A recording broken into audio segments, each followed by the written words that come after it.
So before diving into the direct automation demo, I will just tell you about a few basics of Python so you can just understand how Python.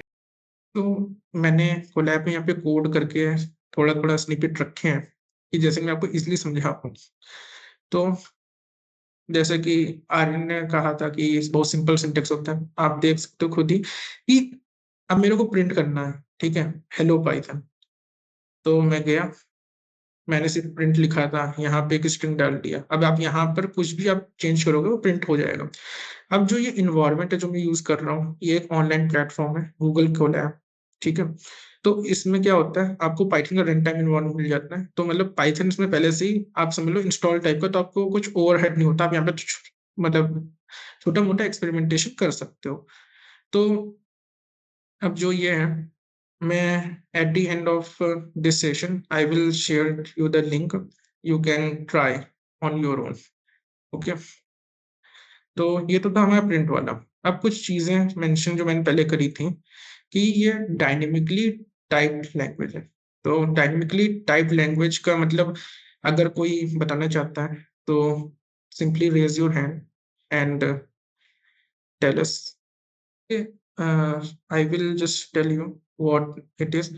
अगर आपने किसी दूसरी programming language में coding करी होगी तो most of the time क्या होता है, जाओगे वहां पे ऐसे लिखोगे, डिफाइन करना पड़ता है किसी भी वेरिएबल को डिक्लेयर करने में टाइप। अगर आप नहीं करते तो एरर होती है। तो आप कैसे बताओगे कि अगर आपने लिखा इंट वेर, ठीक है, फिर आपने वैल्यू असाइन करी, या तो अगर वो स्ट्रिंग है तो यहाँ पर आपको स्ट्रिंग लिखना पड़ेगा, फ्लोट है, डबल है। तो काफी कुछ आप समझ सकते हो कि इशू होता है कि मान लीजिए आपने पहले डिक्लेयर किया था इंट, अब आगे जाके उसमें डबल भी स्टोर करना है तो डबल उसमें स्टोर नहीं कर पाते हैं, ठीक है। तो अब जो ये कंफ्यूजन है इसको पाइथन ने कम मतलब कंप्लीटली एक तरीके कह सकते हैं काफी हद तक इरेडिकेट कर दिया ये करके कि इसको डायनेमिकली टाइप कर दिया। अब डायनेमिकली टाइप कैसे किया, अब जैसे कि मैंने एक वेरिएबल लिया वेर, ठीक है। अब ये जो है आपका असाइनमेंट ऑपरेटर होता है। अब मैंने क्या कहा कि वेर में 10 असाइन कर दो। अब जो इसका टाइप होगा वो क्या होगा, तो अब हमको यहाँ पे डिफाइन करने की जरूरत नहीं थी पाइथन में। हम लोग जब इसको रन कराते हैं तो ये रन टाइम पर ही डायनेमिकली डिसाइड करता है इसका टाइप होना क्या चाहिए। जैसे इस केस में मेरा क्या होगा, ये होगा इंट, ठीक है। अब जैसे ये हेलो है, अब हेलो क्या होगा मेरा, एक स्ट्रिंग होगा। ऐसे 3.14 है, ये हमारा क्या होगा, एक फ्लोट होगा। तो ये डायनेमिकली रन टाइम पे जो डिफाइन हो रहा है, इससे कई सारी चीजें इजी हो गई, जिसकी वजह से पाइथन और ज्यादा फेमस हो गई कि एक कॉम्प्लेक्सिटी या ओवरहेड आप समझ सकते हो हट गया लर्निंग के पॉइंट ऑफ व्यू से। अब ये तीन तो आपकी बिल्कुल बेसिक चीजें थी। अब इससे जो थोड़े से एडवांस चीजें वो भी है, for example advance type like आपका list, tuple, dictionary and set. And one more thing which is important that in Python every variable is act as a object, object of a class you can say or instance, okay। so list variable में लोग बात करते हैं। तो जो list variable होता है, अगर आपने किसी दूसरी लैंग्वेज पे काम किया होगा तो आप इसको एरे से एसोसिएट कर सकते हो। अगर आपने सीपीपी में किया तो आप जो वेक्टर डेटा स्ट्रक्चर होता है आप उससे एसोसिएट कर सकते हो, ठीक है। तो अब मान लीजिए आपको लिस्ट में कोई एलिमेंट चेंज करना होगा, मान लीजिए सेकंड पोजीशन पे जो है और फर्स्ट इंडेक्स पे जो एलिमेंट है, आपको इसकी वैल्यू 6 करनी है, 6 के बजाय कुछ और कर लेते हैं, 10 करनी है, ठीक है। आप इसको करोगे तो क्या होगा, आपकी जो न्यू एरे बनेगी या लिस्ट बनेगी वो क्या हो जाएगी, अपडेटेड हो जाएगी। उसके जो सेकंड पोजीशन है वहां पे आ जाएगा 10, ठीक है। अब जो टपल है वो लिस्ट जैसा आपको दिखेगा, ठीक है, लेकिन उसके बिहेवियर में बस एक चीज है जो लिस्ट से उसको सेपरेट करती है, क्या, कि अगर आपने टपल को किसी वैल्यू से इनिशियलाइज कर दिया तो आप उसको चेंज नहीं कर सकते हो। फॉर एग्जाम्पल जैसे कि मैंने यहाँ पे ट्राई किया है, क्या, जो फर्स्ट पोजीशन वाला एलिमेंट है 2, उसको हम लोग चेंज कर रहे हैं 5 से। तो जब हम इसको रन कराएंगे हमारे पास एक एरर आ जाएगी, क्या, tuple object does not support item assignment, ठीक है। तो वो ले ही नहीं रहा। तो जब तो जो टपल है हम लोग उसको कहते हैं इम्यूटेबल डेटा, क्योंकि हम लोग इसमें कुछ चेंज कर ही नहीं पा रहे हैं तो इम्यूटेबल हो गए। और जो लिस्ट हो गया वो क्या होता है, उसमें लोग एलिमेंट चेंज कर सकते हो, क्या हो गया, म्यूटेबल। सो ये एक टपल की खासियत थी। तो अगर आपको कहीं पर कोई डिटर्मिनिस्टिक काम करना होता है कि हम नहीं चाहते कि जो चीजें वो हमेशा के लिए फिक्स रहें, चेंज ना हो, तो हम लोग जनरली टपल बना लेते हैं। अब जो हमारा जो अगला एलिमेंट है वो है हमारा डिक्शनरी। ठीक है, अब जो डिक्शनरी होता है, अब ये की वैल्यू पेयर पे काम करता है। अगर किसी ने जावास्क्रिप्ट यूज करी होगी तो उसने देखा होगा जेसन ऑब्जेक्ट, तो ये आप समझ सकते हो कुछ कुछ रिलेट कर सकते हो, ये वैसा ही है। अब इसका फायदा क्या होता है, अगर मैं सबसे आसान टर्म बोलूं जो आप इजिली देख सकते हो, वो ये है कि अगर आपसे कहा जाए कि आपके पास कुछ डेटा है, जैसे कि मेरे पास नेम का ही था, तो मैं अपना नाम यहाँ पे डाल दे रहा हूँ, जालोक, एज 54। ठीक है, तो मैंने ऐसे डेटा डाल दिया। अब जैसे कि ये चीज है आपकी पूरी पूरी, तो अब मैंने अगर आपसे कहा कि now pick out the name of the person, ठीक है, तो अब आप इसको एक्सेस करना चाहोगे तो कैसे करोगे? अब यहाँ पे आपने कुछ डाल दिया वह, ठीक है। अब अगर आपको इसमें से जालूक निकालना होगा तो आप कैसे निकालोगे? ऑफ वेर ऑफ 0, तो फिर आपका यहाँ पर जालूक आ जाएगा। लेकिन अब मान लीजिए आपके पास बहुत सारा डेटा है, यहाँ पे पूरे पूरे इस सिंगल लिस्ट में 10 चीजें हैं, ठीक है। अब आपसे कहा गया आगे निकालने को, तो आपको चीज रिमेम्बर करने में काफी आसान होगी, मतलब काफी कठिन हो जाएगा कि कौन से पोजीशन पे कौन सा एलिमेंट था, ये सब था। ठीक है, तो वहां पे आता है आपका डिक्ट। अब इसमें क्या है कि यहाँ पे की वैल्यू पेयर है, तो आप बेसिकली क्या करते हो, आप वेरिएबल का नाम लिखते हो, स्क्वायर ब्रेसेस के अंदर आप अपनी की का नेम लिख देते हो। तो जब आप इसको रन करोगे तो आपको क्या मिल जाएगी, उस की से एसोसिएटेड वैल्यू मिल जाएगी। ठीक है, it just like you can say कि आप मैपिंग कर रहे हो। ठीक है, जिसकी वजह से जो ये आपका डिक्शनरी है काफी फास्ट होता है in terms of data retrieval, और इजी भी हो गया कि आपको अब यहाँ पे अगर आप 20-30 आइटम्स भी डाल दो तो भी आप इजिली, अगर आपको नाम पता है, नाम से गेट कर लोगे। ओके, अब जो आखिरी चीज है वो हमारा डेटा टाइप है सेट। अब जो सेट है वो बेसिकली जो मैथमेटिकल हमारा सेट होता है उस ऑपरेशन की तरह, क्या ये सेट में डुप्लीकेसी नहीं होती है। तो यहाँ पर भी वही सेम प्रिंसिपल यूज हो रहा है। अब क्या है कि जैसे कि यहाँ पे देखा आपने सेट वेर में 1 2 3 3 था, ठीक है। अब जो 3 3 है वो डबल आ रहा था। तो अब क्या करेंगे, जब ये हम लोग देखेंगे कि जो सेट वेर, जो हमारा सेट वेर है, सेट वेरिएबल, ये हमको क्या आउटपुट देगा, जब इसको रन कराओगे तो आपको मिलेगा एट 10 क्या 1 2 3। तो जो डुप्लीकेशन है वो यहाँ पे पूरी पूरी आपकी खत्म हो गई। Then after these data types, if you have any query related to data types, please ask because it is an important part of Python. Yeah. So our next thing in the Python is the conditional statements. ठीक है, हर language में भी conditional statement ही बाद में आते हैं। अब conditional statements क्या होते हैं, अगर हिंदी में बोले समझाएं कि किसी एक्स के आपको ऐसे करना है कि किसी एक्शन पे होने, मतलब कुछ कंडीशन सेटिस्फाई होने पे कोई आपको कोई एक्शन करना है। फॉर एग्जांपल जैसे मैंने यहाँ पे लिया है, एक एग्जांपल देने की मैंने कोशिश करी है, क्या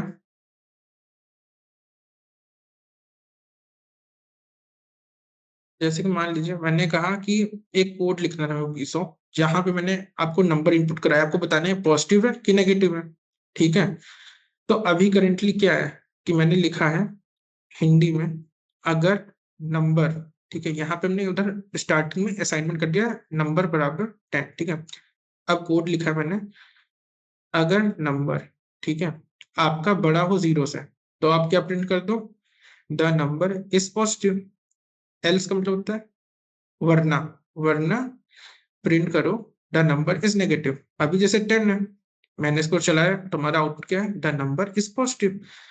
अब मैं इधर -10 कर दूं, ठीक है, असाइन कर दूं नंबर को वैल्यू, तो अब जब इसको रन करेंगे तो क्या आएगा, द नंबर इज नेगेटिव।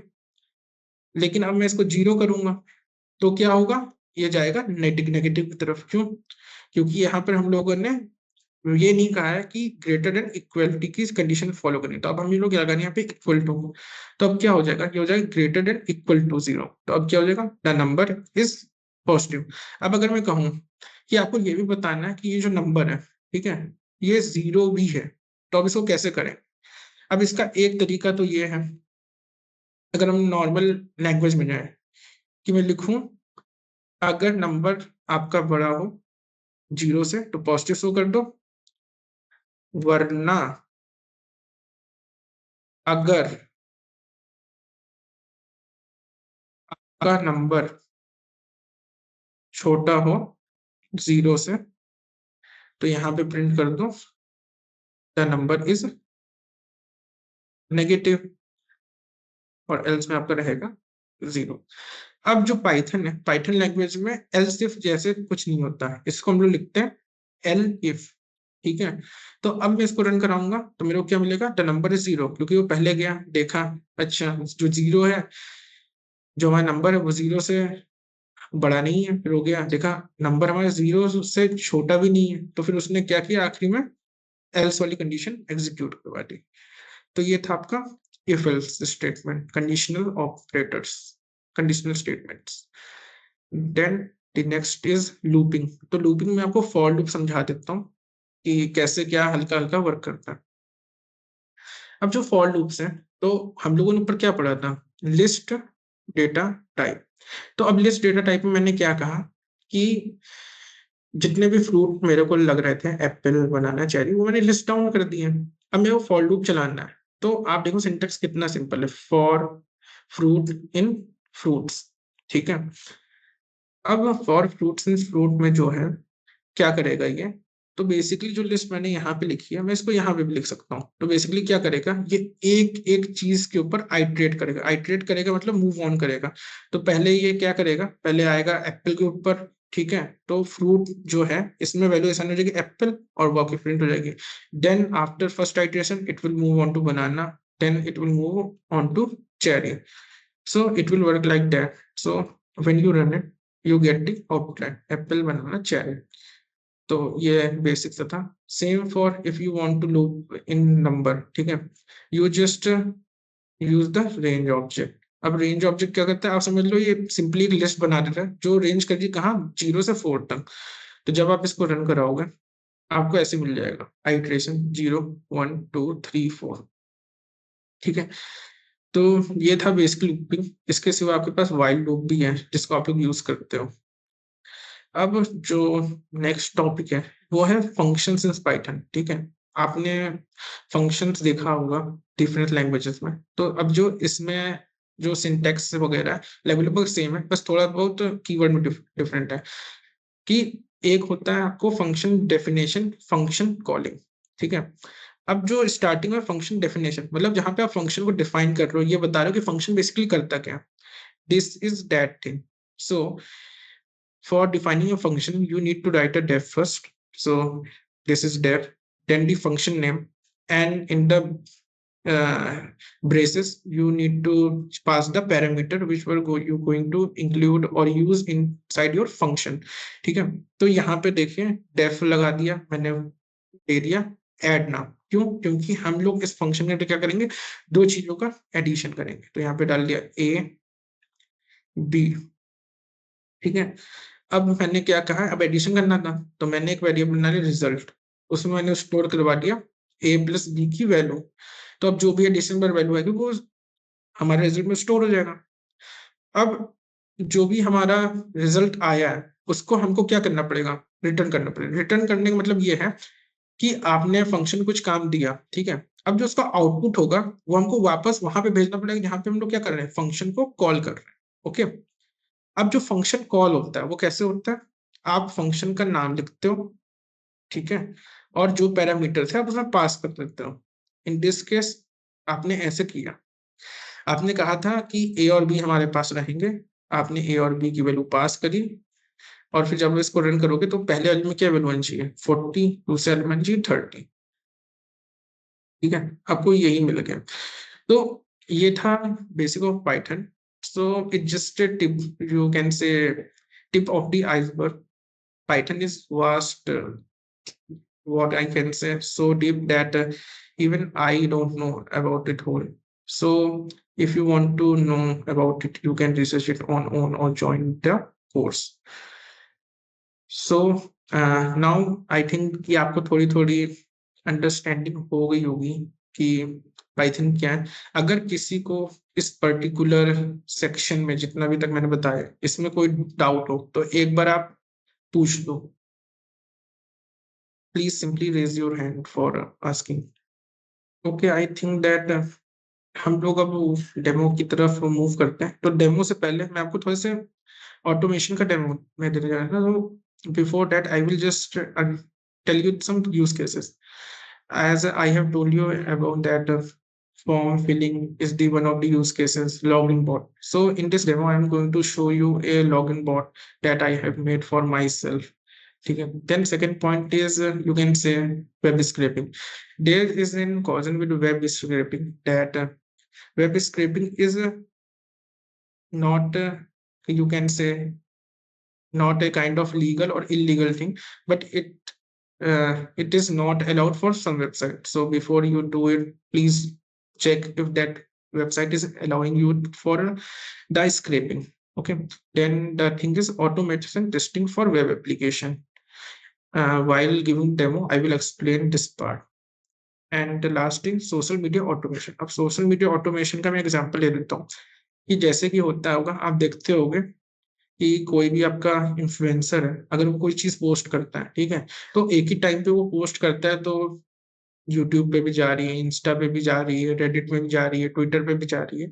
अब ये सब वो लोग कैसे करते हैं, वो लोग बेसिकली ऑटोमेट कर सकते हैं। उनका एक मान लीजिए एक सिंगल प्लेटफॉर्म होगा जहाँ पे वो लोग बस जाते होंगे, कंटेंट लिखते होंगे और वो पोस्ट कर देते होंगे, और वो ऑटोमेटिकली जाता होगा हर जगह पे पोस्ट कर देता होगा। तो यहाँ पे कोई ह्यूमन इंटरवेंशन से उतने ना कि आपको एक बटन क्लिक करना, बाकी सब वो हो जाएगा। तो ये ऑटोमेशन काम हो गया कि हर जगह जा करके पोस्ट करने से अच्छा क्या है, एक जगह पर ही आप क्लिक करो वो पोस्ट हो जाए।